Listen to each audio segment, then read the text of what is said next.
Thank you, Dr. Rah, for your presentation. I think one of the great gifts that a professor can give to leaders in the church is the ability to unmask the powers and sort of reveal what's hidden underneath in a way that maybe day-to-day pastors or day-to-day leaders don't have the time to sort of research in that sort of way. And I feel like Dr. Rah has done that over the years by peeling back the layers and the powers of what control us and what impact us in the church. So I know that didn't come at a low cost, and so I appreciate your gift to the church.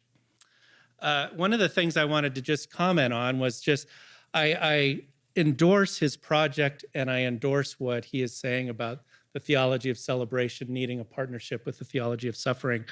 I've looked at different communities that have looked to respond to this.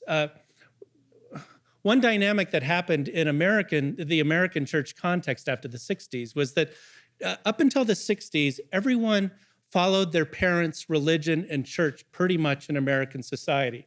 And so you have, so religion for many people wasn't a choice. You just did what mom and dad did. You didn't even choose it. It was just like your neighborhood, your race, your ethnicity. You just sort of went into it. Well, after the 60s and all the cultural changes that happened then, religion started to become a choice. Institutions became very suspect about a place as being places where you could pursue your spiritual life. And so you have this anti-institutionalism, you have this culture of choice. And so churches started to change the way they did things. And so there was marketing and there was strategies of evangelism, strategies of church growth in order to get people back. All these were new sorts of tools to try to win that individual chooser who's now choosing where to go back. We're talking about the baby boomers were the ones who'd left and now were being pursued to come back. One thing I want to clarify is that sometimes Donald McGavran is associated with those strategies. And Donald McGavran, the founder of the School of World Mission here at Fuller, did come up with an approach towards mission whereby people talk about the homogeneous unit principle. One thing we need to keep in mind, though, is that Donald McGavran's focus was on India. His focus was on movements outside of institutions. He was bringing up a critique of the mission station approach to mission, which a mission station came from Europe or from the West into a non-Western context and looked to extract people from their local cultures in. And so McGavran advocated forms of church that actually were amongst people in organic sorts of ways, forms of church that weren't supported necessarily by staff, but forms of church that spread along bridges of family members, friends, and that the gospel always spreads that way. It doesn't go through formal institutional churches. These were the sorts of practices and the activities that he labeled church growth.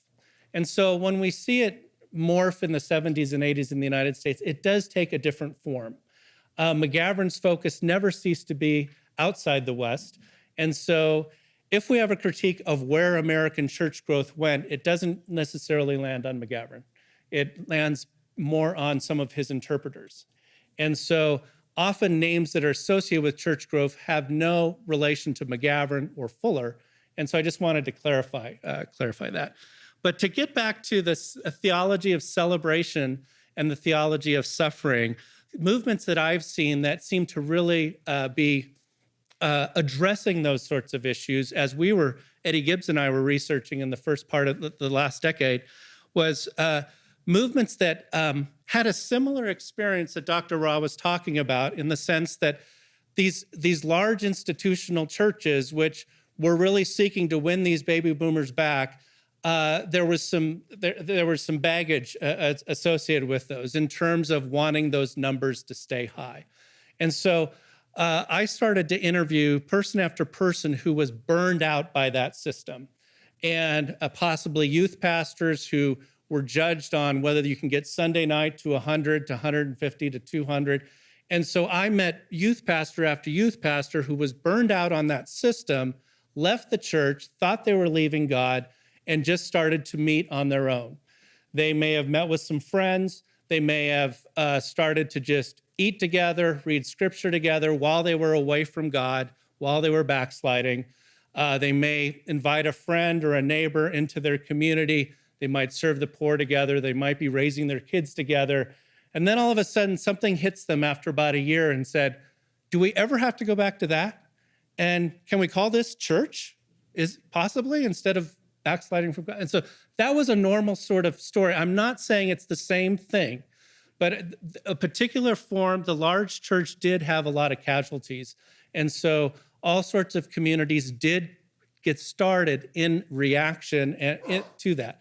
I would say that the neo-monastic movement that we see all over the West, as I've started to look more at European churches as well, the neo-monastic impulse of small communities of people meeting together, connected in a 24/7 way, praying the hours together, possibly sharing a common purse, living in an urban context, all are responses to what they didn't want to be a part of before.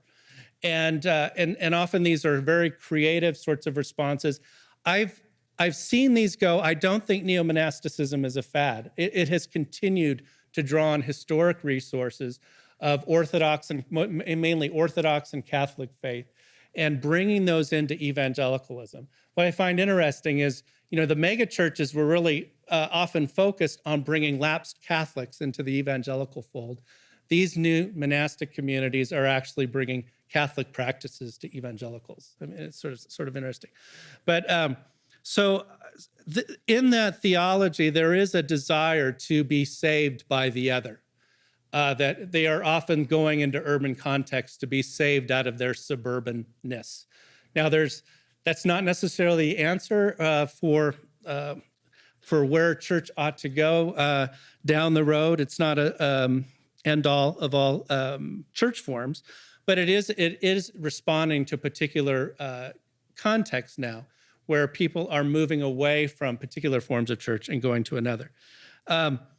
In terms of the homogeneous unit principle, I'm seeing some new sorts of things start to form. One area that the Fresh Expressions movement in the UK has a very, they're working out a practice around the homogeneous unit principle, in the sense that they have parish churches where the parish church may have just a few aging people that are in their 70s or 80s.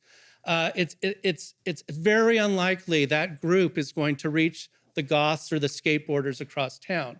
And to shift that church service to connect to them may be very, very difficult. So they've come up with the idea of fresh expressions of church, where everything in the parish is church, where 2 or 3 are gathered are church, and you might have a group that is ministering and serving with goths, let's say, but that is not the end of church. It's an expression of church. It's a slice of church. The leaders who are doing mission there are very connected to the leaders who are doing mission at the parish church, who are doing mission with the skateboard or whatever. And that you may have homogeneous slices, but the church as a whole needs each other. You need both. You need the intense connection to maybe your own friends, family, group, but also you need the other to see where your blindnesses are and to learn to love people that are unlike you. And so that theology of back and forth, both and. So what we're starting to see is that church life isn't just based necessarily on a Sunday morning for a lot of these communities, but it's slices during the week of many different sorts of activities that have a diverse sort of people together. And so I just wanted to point that out as far as some other options for homogeneous unit principle, that churches are dealing with this in a new sort of way that may have some new opportunities. So thank you.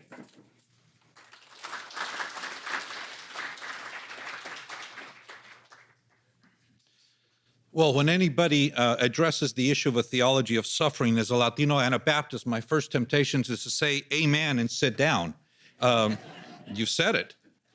But since I'm supposed to fill 8 to 10 minutes, I want to make some connecting comments, thinking of intercultural church life, and then ask some questions to continue the conversation. So it's not so much questions about what was said, but where does this take us if we take it seriously? Clearly, we need to recognize that the dominant U.S. Christian narrative is one of victory after victory. In evangelicalism, it's triumphalism, but I'd argue that in liberalism, it's a type of social Darwinism. Both assume that the future will look like they envision it, or like we envision it. And so, secondly, we find it very difficult to interact with Christians who have suffered, particularly when they have suffered because of our ancestors, if you will. And so it becomes a very difficult conversation to have when, in fact, the reality is that I have to tell a story where my ancestors were not really good folk. You know, if I tell the story of African American evangelicalism, if I tell the story of Native Americans, Latinos, Asian Americans, I have to deal with the fact that my stock is broken. I have to at least be a one-point Calvinist. And so as we think about people like Bill Pinnell, and I'm an Anabaptist, so I can't be a 5-point Calvinist. That would be, no, I can't. No, I can't. Not as an Anabaptist. No.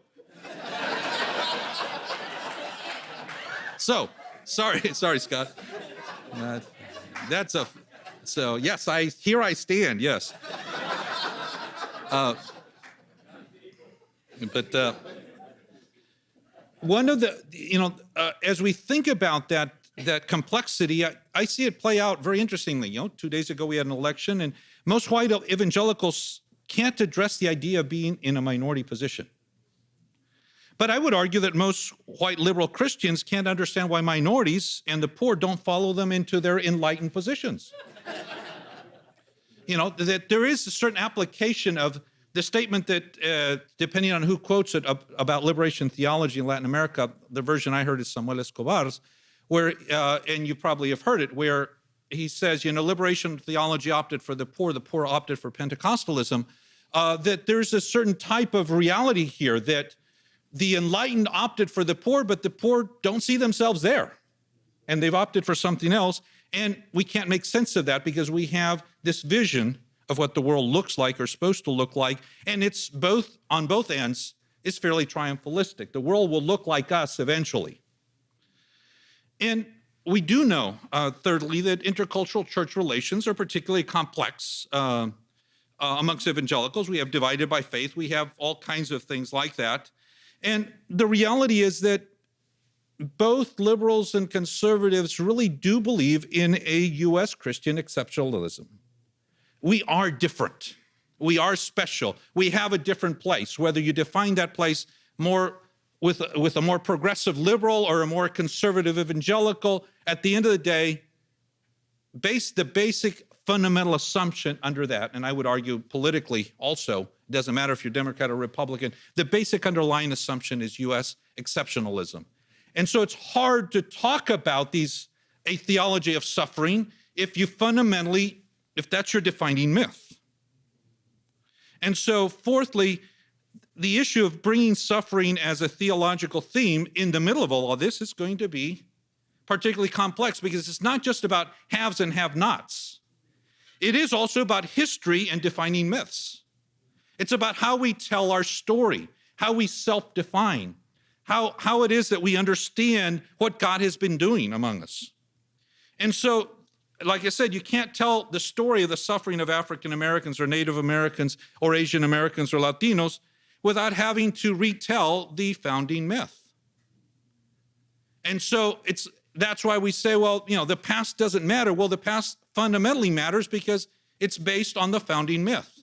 How we tell the past is the reality that engages us and frames us today. And so a fifth comment in that direction, the reason a theology of suffering is so important in intercultural relationships, I would argue it's not just about the completeness of a theology. I agree with that. But I think it's much deeper than that because we need to address the issues of the relationships, the histories, the myths that give us meaning, that frame how we understand each other. And so as much as we need the balance, I think that we also need the genre of lament. And I appreciated that the places where you look for lament was in the exile. I would argue that exile as theme and motif is crucial. John Howard Yoder said that, in fact, for Christians today, exile, not exodus, should be the motif that guides us as we understand our faith. And so I would argue that it's not even just about bringing these things together, it's about redefining our theology if it's going to be complete. Because then that invites us, forces us, obligates us to think about how we understand church, but also how we do mission. Because mission from below, mission from the have-not, mission from suffering really assumes that God is in the middle of it. If you don't have, God has to do it. In some of my research on transnational mission amongst Latino Pentecostals here in LA, one of the things that came through is that they never got the memo that you needed money to do mission. Now, they may not have gotten the memo because they didn't have electricity or they couldn't read English or they didn't have a computer, but for whatever reason, they didn't get it, and they trust God.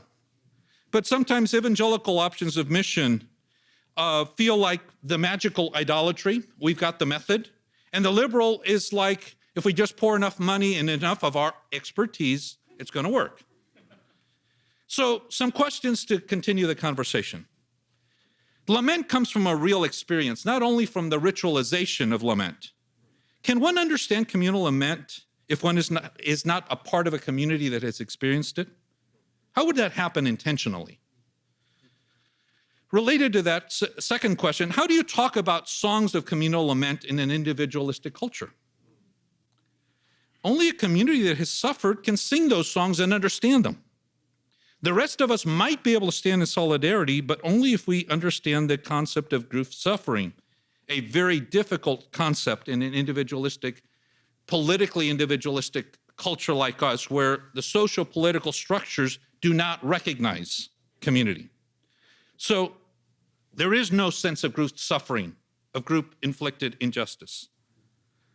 You mentioned Bonhoeffer. A third question, how would you connect the experience of the German church and Bonhoeffer to U.S. Christianity today? Fourth, how would the exile motif create spaces to read our common experiences amongst majority, minority, just U.S. Christians, to not take the discussion that far? And how would, fifth question, how would that theology of suffering of which you speak reframe evangelical mission? So thank you for the invitation that you've given us to address suffering and to think about how that connects to intercultural relationships.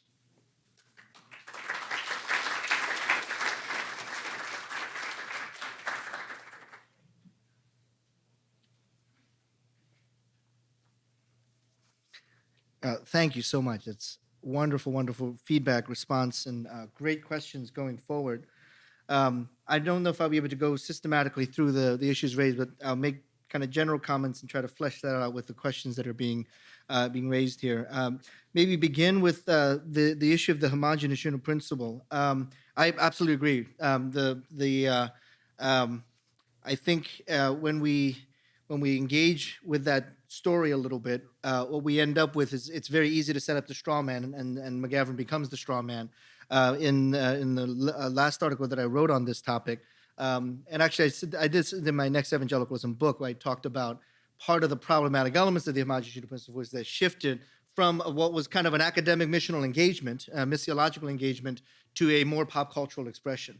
And when it shifted from academics who were and scholars who were looking at this from a data and reflection perspective to a local church pastor who says, what can I do to make this work? That's when I think the real powerful narrative of a embodied and lived kind of theological ecclesiology got lost in the shuffle of that.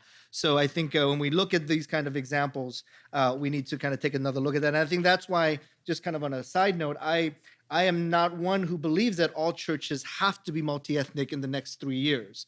That comes out of some writings that have been done, especially something like United by Faith, which says, yeah, we should try to, as much as possible, whenever possible, to be multi-ethnic churches. And I think many of us, when we read that, we forgot the first part of that statement that Emerson DeYoung and Yancey and Kim made, which is whenever possible, try to be multi-ethnic. And I think if we were to force all our churches to be multi-ethnic now, in about a month and a half, they would all be single ethnic again, because we just don't know. We don't have the tools for multi-ethnic ministry. So that's where, are there elements of the homogeneous principle that still can come into play and to apply that? So even when we talk about the homogeneous principle, we couch that in such kind of racial terms that I don't think we realize that we can have a multiracial church with a single cultural church at the same time. So, there are churches you walk in and everybody looks different, but you know that there's one culture there. So there's churches that, hey, every race is here, but it is kind of the hip LA culture that is the homogenous unit that's present. Even if there's Black, white, Asian, Latino, everybody's a hip LA person. So that could be another element of the homogenous unit principle. We can't reduce that to simply kind of racial categories when we talk about the homogenous unit principle. Yeah, I wanted to actually, Ryan, thank you so much for the comments about the emerging church stuff. As you know, I've been somewhat critical of the emerging church. Somewhat critical. And I kind of noticed this in the book as well, that you and Dr. Gibbs did, the fascinating biographies of these who were identifying themselves in the emerging church, and how many were disgruntled Baptist and disgruntled megachurch former associate pastors. And so that's an important part of the understanding of, and I could actually affirm that as that's an important narrative to consider in the reaction of a younger generation of pastors who saw in their perspective, and reacting to the inability of the megachurch kind of movement to meet the needs of a next generation. So I actually really appreciate that narrative that emerged out of that, and to say that that's a good thing to be uncomfortable with that. I believe that growth comes out of discomfort. If you don't have discomfort, it's hard to grow, because why would you want to grow when things are exactly the way you want to be? And that's what I mean by the introduction of suffering into the celebration narrative. Why grow when things are perfect? So I think that disgruntled movement is a really good part of that. But then how does that disgruntlement get projected in a different direction is maybe the question I'm trying to ask. I became friends towards the end of his life with the Internet Monk. Some of you know the Internet Michael Spencer, but he was best known for writing a very popular blog called The Internet Monk. I met him at a conference. We were at a conference together, and I was doing an interview with him, and I asked him, apparently your blog is very popular. He told me that it was the top 100 international blogs of all the blogs in the world. He was in the top 100, and he kind of joked. He said, "I don't know how I got this popular, because I just started this blog to write to disaffected Southern Baptists, and that's why I started this blog. And apparently there are enough disaffected Southern Baptists that you become the top 100 blog in the world." So I'm recognizing the need for us to engage in some of these stories to be able to. But then the question then becomes, where does that get projected towards? Where does that great reaction, discomfort, questions, really good things to think about, where does it get directed towards? My concern is that those who are in dominant culture will shine the light of that energy towards other dominant culture narratives. And that's what I mean by the celebration narrative. And I really appreciate what's happening with something like the neo-monastic movement. But my concern with something like the neo-monastic movement, and even something like the emerging church, is that these are folks who, again, have this wonderful energy and need to be critical and reflect on the existing systems and structure, which is very healthy. But then that energy is directed towards a perpetuation of that narrative in some form, in that the authors are still white, the authors are still middle class, and the narrative still seems to emerge out of that community. So even if there is a longing for that suffering narrative, how deep is that engagement? Because you're still co-opting the tools and methods of that celebration narrative. How do we begin to really rework some of that? And I can't blame the individuals who are trying to do these things, but are there systems and structures that identify these individuals as the voices? And at that moment, you stop being someone trying to engage suffering. You are now a celebrity in that celebration culture. So, some of these individuals are good friends of mine, so I don't feel the need to name names and take prisoners here. There's some, just a quick story on this. A friend of mine who's works and studied Roman Catholicism and the actual monastics, the real monastics, said that he was interviewing and talking to an actual monastic and asking about, what do you think about the new monastic movement? And essentially said, that's wonderful, but these new monastics out of the evangelical community, when we look at them, we say, if they were Catholic, nobody would know a thing about them, because they would be a 25-year-old novitiate in a monastery somewhere, and they would not have written 5 or 6 books before the age of 30. That's ridiculous that a novitiate in a monastic movement would actually dare to write a book before the age of 50. And that's where, again, is there a type of where in the new monastics, there is a co-opting of the power structures and the celebratory power structures, so that all that energy is not directed in the direction of suffering. It still kind of comes back into the place of celebration. So again, the questions of power and privilege, how does that come into play here when we engage the story? Dr. Martinez, thank you so much. Juan, thank you so much for your responses. The questions you ask are very critical ones. And I can say this because we're in the same denomination. You attend a covenant church. I teach at a covenant, ordained covenant pastor.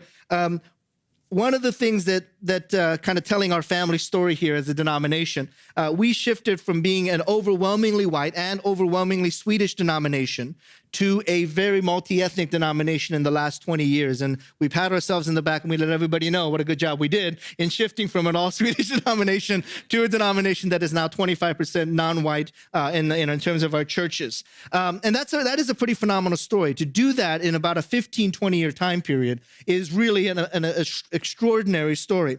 I think there are a lot of things that we're still working through. And one of the things that the covenant did early on was to identify 5 areas. And I can't remember all 5 of them off the top of my head, but there are 5 areas that we identified. The first couple of how we measure this kind of diversity. The first 2 are kind of basic ones like participation. So we want to have churches and communities that show that we have a diversity. That, generally speaking, for many of us, that's kind of the low-hanging fruit. Yeah, we know we can have multiple different people in a room at the same time. That's kind of what we want to see, but that's kind of the first level of it. It's not the end goal is not to have diversity just in the pews, but when we talk about multi-ethnicity, do we move towards the kind of the last 2 out of the 5 that the covenant talks about is pace setting and purposeful narrative. Now, pace setting, I think, is the one that we've had trouble with, because in pace setting, you're saying, even when you have a community, who are the ones that are setting the pace for the community? Is it still the narrative of the historical narrative of the past, or are the folks that are bringing the diversity, are they the ones that set the pace for the denomination? So that's one element that's been difficult to achieve. But the 5th one, I believe, to me, that's the Holy Grail. And this goes back to Dr. Martinez's issue about how do we retell the narrative? Very, very critical. It's not just about bringing these narratives together. How does this narrative actually become a part of our whole story, the purposeful narrative, that we are not just overwhelming the newcomers with the existing narrative, but also reworking and rethinking these narratives in light of that intersection with one another. So the way I've kind of walked through that is, and I hope this reflects on what you're saying, because your point is a very important one. When in our denomination, the main branch of it is the Swedish story, the Swedish Free Church tradition. And I don't want to do away with that river. But what we're finding is that there are new rivers coming into that stream, right? So imagine it this way, you have these different rivers. So I think one of the images that we think of in our denomination, when we think about, we had a denomination that was rooted in the Swedish heritage and now new people are coming in, is we tend to think of it as like a tree. If you look at the biblical imagery, it's a tree and the branches of Black folk and Asian folk and Latinos are being grafted on to the root trunk of the Swedish Free Church heritage. So that image means that we are being kind of a guest, as I mentioned last night, we're being a guest of the main narrative of the Swedish Free Church tradition. So what that does is now my story begins when I'm grafted onto that tree. So for a minority to come into a context, your story begins when you got to Fuller. That's when your real evangelical story has begun. And the narrative you bring with you is not as critical as the narrative now you are a part of here in the white evangelical tree trunk that you're a part of. Now, for me, I think what needs to happen is kind of flipping that around, the image around. For one, it's not a good use of an image which is about kind of we being grafted on the tree of Judaism. So that doesn't work and it's parallel. But how do we flip that around and say, well, maybe it's, as I mentioned, it is streams moving towards a larger bay or larger river or larger ocean.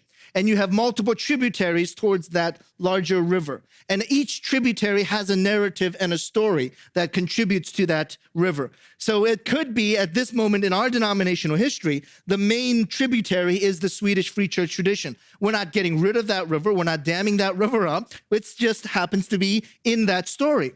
But we also have the tributaries of the Black church, the tributaries of the Asian American experience, the Native American experience. And my story in the denomination doesn't begin the day I sign my name onto that denomination. I bring my whole narrative with me. And that narrative is now a part of the narrative of the whole bay that we are dumping ourselves into. So now we're saying that it is not only important for me to know the main trunk, because that's an important tributary to the whole story, but I need to know the stories of the other tributaries that are in that. And how does that now begin to reframe a purposeful narrative together, not just when our lives together began, but also the whole story that comes from behind. And that's where I think we do the reflection upon the existing narratives. How do we challenge the powers and principalities of how that narrative came into be? And your question about the German church, that's a very important one, because were there assumptions theologically in the German church that ended up perpetuating, and many historians would argue, yeah, that is the case, where there were trends, characteristics, assumptions in the German Lutheran Church that ended up creating a space for Nazi Germany, creating a space for genocide and for Adolf Hitler. And are there possibilities of that as well? And one of those parallels, I think, is definitely the abstraction of Christology. And this is where the work of Jay Carter is so brilliant, because what Carter is saying is that when you look at Christology and the abstraction of Jesus, the Jew, into this kind of abstract, rational idea that Europeans could find accessible and palatable, is not the real Jesus. So that it becomes the race becomes a theological problem, because in order to engage Jesus, you didn't go through his humanity, you went through this abstracted, rational idea of Jesus. And so at that moment, we have to challenge that narrative to say, is that really the appropriate way to engage in Jesus? And one of the ways we do that is by introducing another narrative of Jesus, another perspective that says, how can you abstract Jesus to that extreme? Because, maybe the culture will allow that, but once we interact with others, that light is shined upon that maybe dysfunctional narrative, or dysfunctional, maybe more appropriate, dysfunctional trajectory of that narrative. To say, if you're going to go to the extreme of abstracting Jesus and removing Jesus' humanity, at which point Jesus is no longer Jewish, Jesus is Arminian, which was one of the claims made by the German Lutheran Church, or Jesus is an abstracted Aryan reality. Well, is there that tendency in American Christianity as well, where we abstract Jesus to the point of removing his human Jewish identity? And so how do we begin to challenge that narrative as we are introduced to other narratives? The group suffering stuff is so critical, I think. And I don't know if there is an answer. I think there is clearly a theological movement that we need to look at in Scripture, that individual lament is feeding into communal lament. And I've written about this, that the hyper-individualism of American culture is really one of the problematic elements of a cultural captivity, where we are more captivated by American individual ethos. The whole idea of exceptionalism was, I think I wrote about it a little more in the paper. And again, I don't want to be too political here. I did a Facebook blog entry about right after the third debate between Romney and Obama, because some of you might remember Romney closed the debate with the phrase, "America is the hope for the world." You remember that? And I was livid, because I was like, wait, did we just miss that completely? Because, I mean, again, and there's some question about is it Mormonism, or is it, all of that stuff. But the idea that evangelicals just jumped onto this narrative, and that 79% of evangelicals in Ohio, and white evangelicals, voted for Romney. And part of that is this idea of American exceptionalism, And so is there the necessary challenge from the margins to challenge that, to say, no, this is completely inappropriate. This is not what the Bible teaches. And that's where this triumphalistic narrative encountering suffering might bring some of the challenges that we need. Thank you.